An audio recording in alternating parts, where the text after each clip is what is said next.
for Saskatchewan. How Ottawa's plan to bolster the nation will benefit the province. Reviewing who uses city parks for gatherings, what the mayor wants to see for the space. And Saskatchewan Police Services reaching to fill their ranks to get more boots on the ground. This is CTV News with Chantel Saunders. Good evening. A boost for our province tonight. A project in northeastern Saskatchewan is among the first 5 major initiatives Ottawa says it will fast-track to build big in Canada. The McGill-Venna Bay Foreign Copper Mine project, which will also supply zinc, improving Canada's role as a supplier of critical minerals for clean energy, is among the projects chosen. The mine, located west of Creighton, is expected to begin production next year. The facility will have the capacity to produce 4,900 tons per day of copper, zinc, gold, and silver over the mine's 18-year lifespan. And while the provincial government was happy to see the foreign copper mine selected, it says the omission of a uranium project in Saskatchewan is concerning. Abigail Beeman now on how Mark Carney wants to boost energy and mining in the west and expand ports in the east. Mark Carney tried to drive home his message.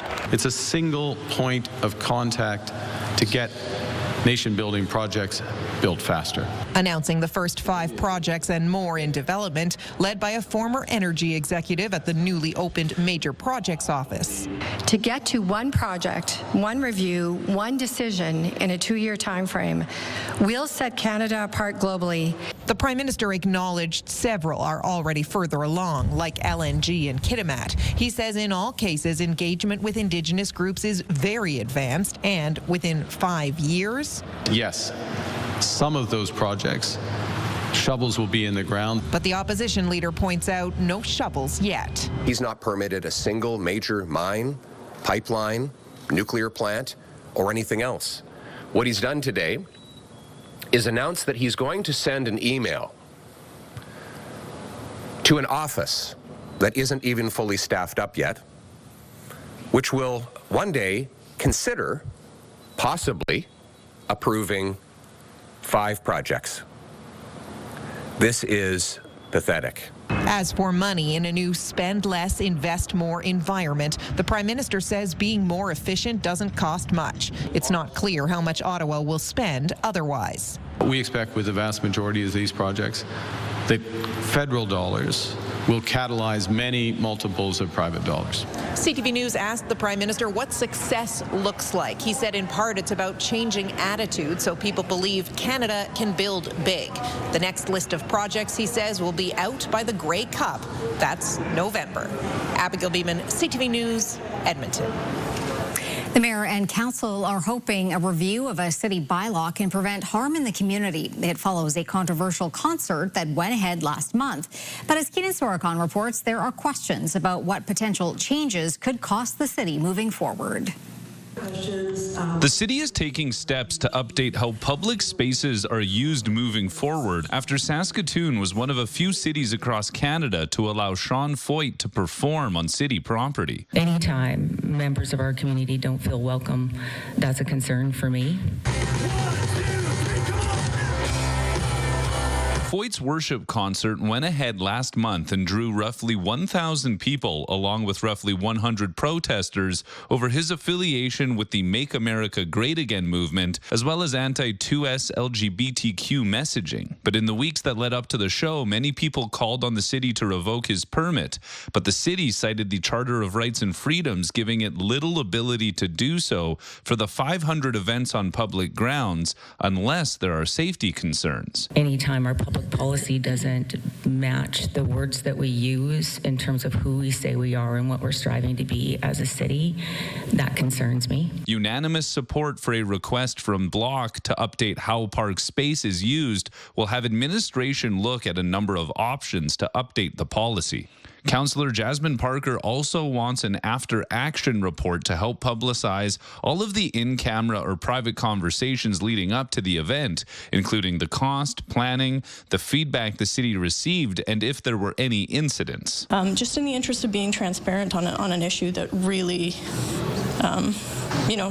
was discussed kind of at length in a lot of different spaces. Councillor Scott Ford also wondered what legal costs the city could be on the hook for if it revokes a permit without cause. What are the risks to the city, if we take a certain path? Both reports will be back before councillors in the coming months. Keenan Sorakan, CTV News, Saskatoon. Police services across the province are finding it hard to keep their ranks fully staffed. As John Flatters explains, changes are coming to increase the number of seats available at the police college. In a presentation to Saskatoon City Council, Police Chief Cam McBride highlighted one of the challenges that forces around the province are dealing with. We've talked about it within the context of police per population, and we've seen a decreasing ratio over the last several years. But while populations continue to grow, police forces are going through turnover from retirement or resignation. We're going through, in cycles, I believe that, 20-some years ago, we had hired a whole bunch of people, and those people are, as you had mentioned, ready for retirement, and some of them early resignation. So we're trying to fill those spots. McBride says the city's on pace to respond to 175,000 calls for service in 2025, nearly 15,000 more than last year. But he says there's a backlog at the police college in Regina, which slows the process of bringing on new recruits. Our municipal members in the province are trained by the Saskatchewan Police College, which is actually housed within the University of Regina. And the growth of the province generally has led to an unsustainable circumstance where they just can't keep up.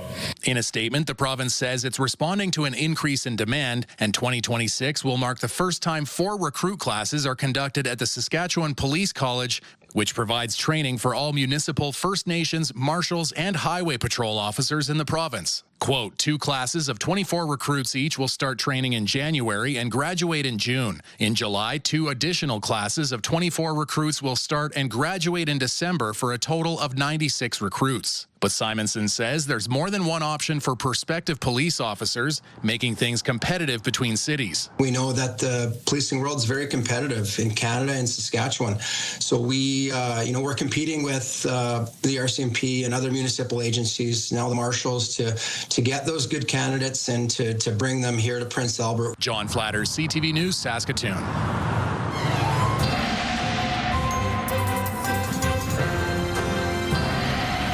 Matt, another lovely day out there today. Yeah, it was really lovely. Saw some periods of rain and then some warm sunshine. It felt a little warmer than maybe the temperatures indicated, but still pretty nice. But if you saw the rain out there, get ready for a little more, because some clouds and showers are going to make their way through the central Saskatchewan region over the next couple of days. We'll have more on that coming up later on.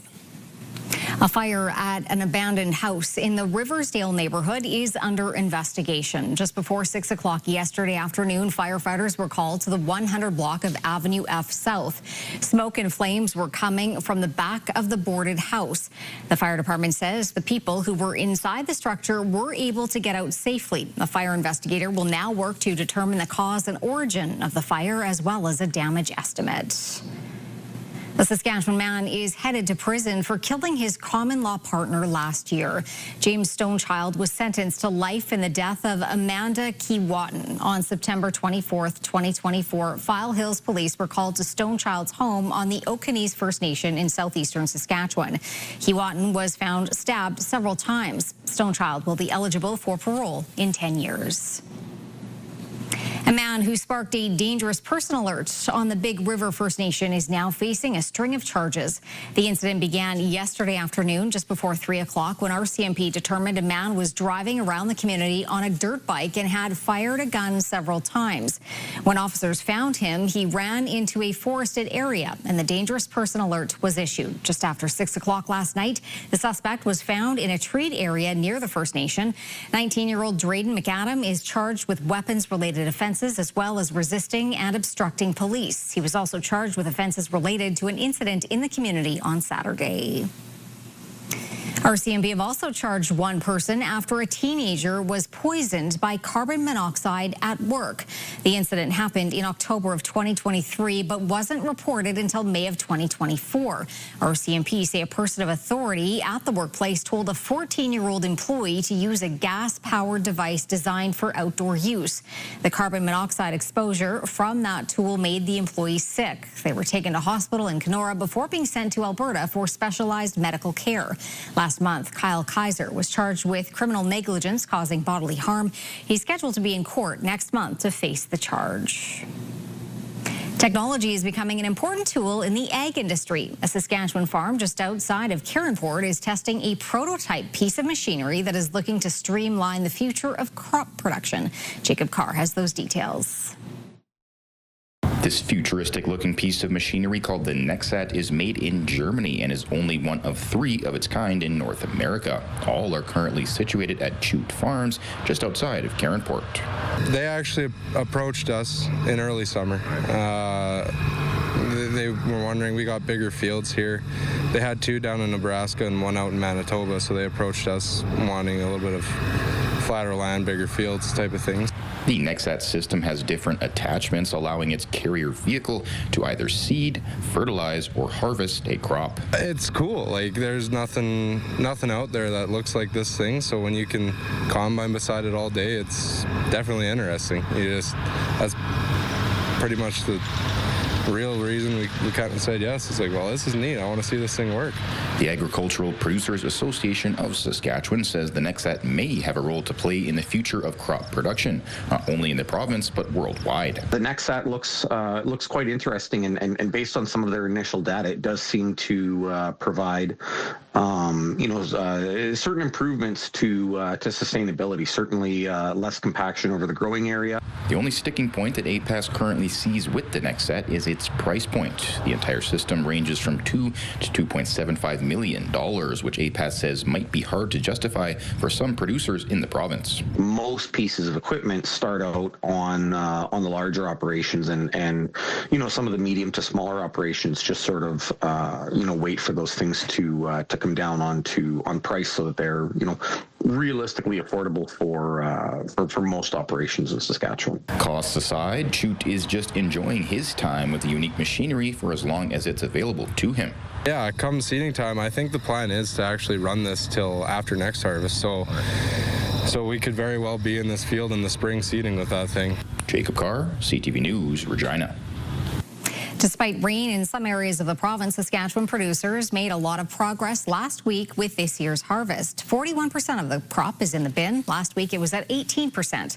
Winter cereals and field peas are almost completely harvested. Lentils are at 84%, spring wheat 35%, while canola is at 12%. As for yield estimates, it varies based on the region and amount of rainfall. Provincially, the yield estimates for canola is 39 bushels per acre, 50 bushels for hard red spring wheat, and 71 bushels for barley.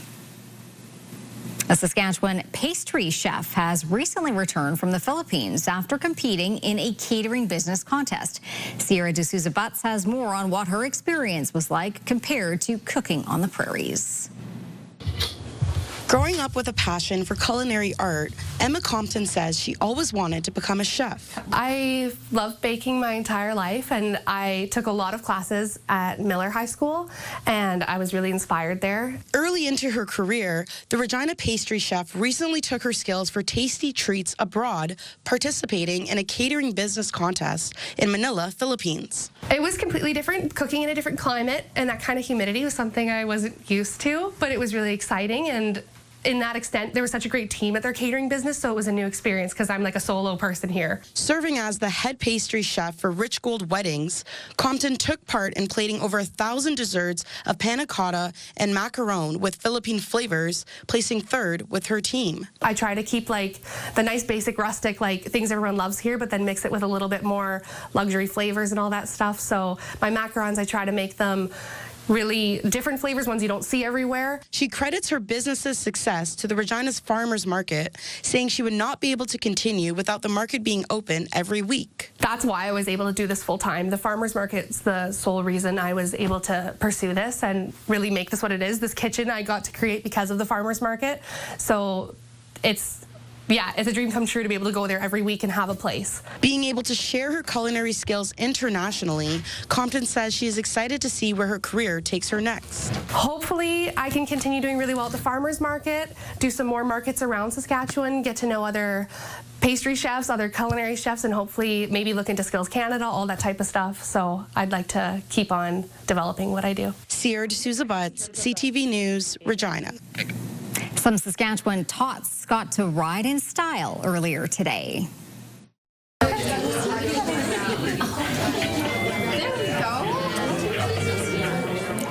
Go Baby Go, revving into high gear in Saskatoon. The program, now into its 5th year, provides custom, modified, adaptive toy cars for children with limited mobility. The cars come with push-button switches, supportive seating, and communication devices, allowing children to move more independently. The vehicles also act as a therapeutic tool, help with muscle control, muscle memory, and environmental awareness. The parents love it. They get so excited when they can see their kid finally be able to just have some independent movement and freedom, be able to rip around on their own. It really makes them smile. Go Baby Go has donated 51 cars to kids with special needs in Saskatchewan since 2020. Still to come on CTV News, riders' royalty speak with the media, and the riders' concerns heading into the weekend, who are considered questionable to play.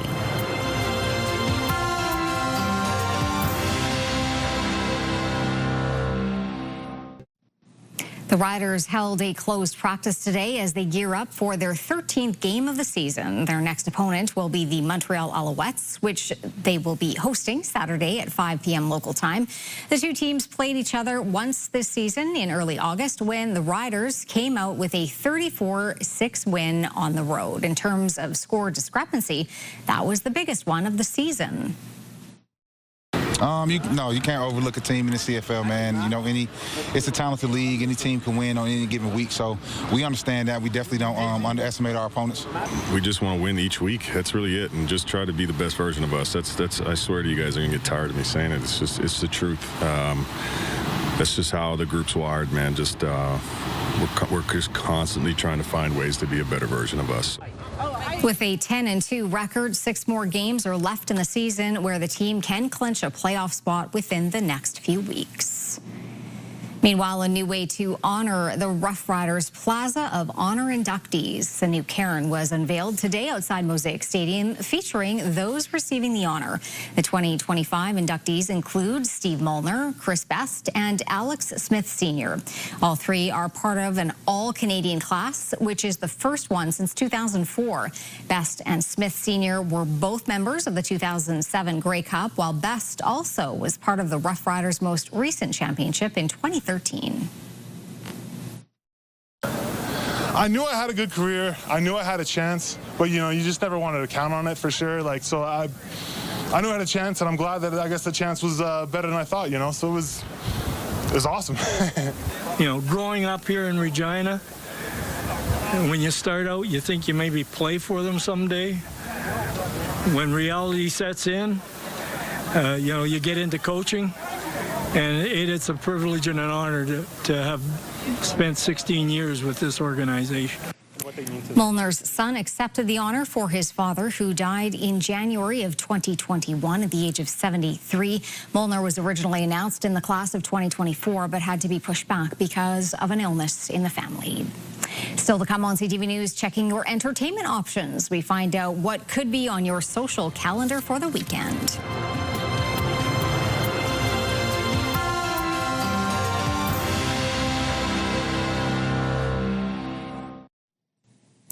Welcome back. Matt Young here with your full weather forecast. And we saw a little bit of rain, a mix of rain and sunshine across much of Saskatoon and other parts of Saskatchewan over the course of the day. We're expecting temperatures to start cooling down a little bit as we start to make our way through the weekend, especially into the back half of the weekend. A quick look at our futurecast right now, and not a whole lot in the way of rainfall down in the southern part, except we do have some showers moving through Regina and the Prince Albert area into tomorrow once again. And again, expect more showers to start making their way through the area on Saturday, Sunday, and Monday as well. Could be a little rainy for that Rider game. Some numbers for you. We're at a high, or we reached a high, of 24 degrees here in Saskatoon today, which is better than our normal at 19. Low of 13 today, which is also better than the normal low for this time of year at 5 degrees. 32, a scorching day in 1981. That's the all-time high. At -5, the all-time low. Sun rising at 6:34 a.m. and setting at 7:31 p.m. Yes, folks. those days are slowly getting shorter. Cornack, the hot spot at 28 degrees today. Key Lake, the cold spot, getting down to 2. Swinging across the province for tomorrow, temperature's going to be pretty nice up north, reaching 26, 27 degrees for most parts. Meadow Lake, Sparrowwood, Kindersley, and Rosetown also up in the mid-20s. Southwestern part of the province, 27 in Leader, 26 in Outlook. Leader could be the hot spot tomorrow. And then you're looking at some scattered showers in the southeast part of the province, namely Moose Jaw, Regina, looking at a daytime high of 26 degrees. And then temperatures in the mid-20s for the east central part of the province. Humboldt could see some showers too. Some areas could see some sort of scattered showers throughout the day tomorrow. A few clouds down to 8 tonight in the Battlefords. Tomorrow mainly sunny and 27 degrees. And then after that, your 7-day forecast again. Things start to cool down back half the weekend. Sunday some showers, Monday some showers, then Tuesday, Wednesday, Thursday, sunshine, and temperatures hovering around seasonal for this time of year. We'll move on to Prince Albert. Again, tonight, 30% chance of showers. Could see a thunder shower. Temperature getting out to 10 degrees. Tomorrow's looking pretty nice. 25, mainly cloudy throughout the day. And then Saturday, we're expecting mostly cloudy and 25. Sunday, Monday, and Tuesday, some shower activity likely and mostly cloudy on those days as well. And again, temperatures starting to hover around more seasonal values for this time of year. Here in Saskatoon, overnight getting down to 11 degrees. We could see some more showers tomorrow, mainly cloudy, a high of 25. We'll see a few rays of sunlight tomorrow. And then Saturday, partly sunny and 26. Sunday, some showers in 23. Monday, some showers in 23.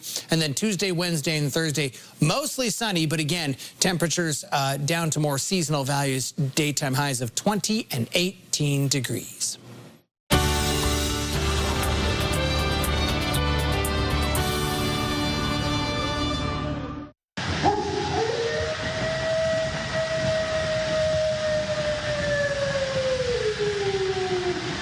Listen to them. Children of the night. And some of those creatures of the night and day need your help. So, Saturday afternoon at the Broadway Theatre, you can support Living Sky Wildlife Rehabilitation while you watch the classic versions of Dracula, The Mummy, and The Creature from the Black Lagoon. Admission is free, but donations are gratefully accepted. It's gonna be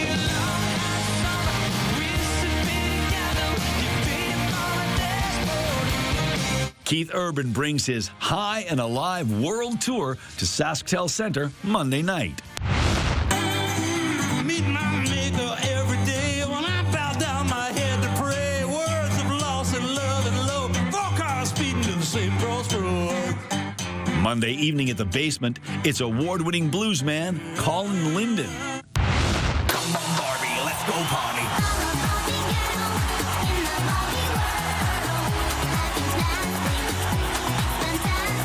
Best known for this, its 1997 hit, Barbie Girl, Danish pop act Aqua hits the stage of TCU Place on Monday night.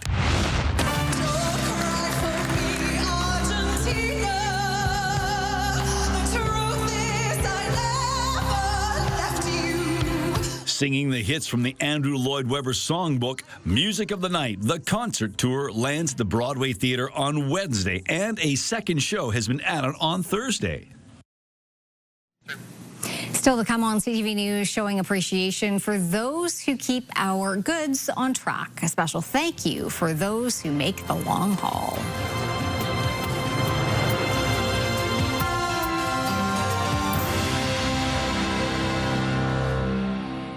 Select Hair Services brought to you by Sage, the beauty bar. Well, drivers were in the spotlight today. The Saskatchewan Trucking Association held a barbecue just north of Regina as a way of showing appreciation for those who haul goods across the country. The nationwide initiative celebrated the more than 400,000 employees involved in the national trucking industry. Trucking is very important to Saskatchewan's economy. 80% of the goods that move in and out of Saskatchewan today are brought on a truck. So everything that you buy today from the grocery stores comes on a truck. So if you got it, a truck brought it. The Saskatchewan Trucking Association gave out more than 250 meals to busy drivers today. Some well-deserved meals as well, especially for drivers who are on those long-haul routes. I used to work at a truck shop a long time ago. You talk to truck drivers who drive like across North America, you'll always get some great stories. Yes, they can all write books, I'm sure. Weather forecast the next 7 days. Again, temperature's going to cool down in the back half of the weekend and then back to more seasonal values next week. The good news is to start next week, or at least in the middle half, you're looking at sunny skies. We'll take it while it lasts. Thanks for watching. Have a great sleep.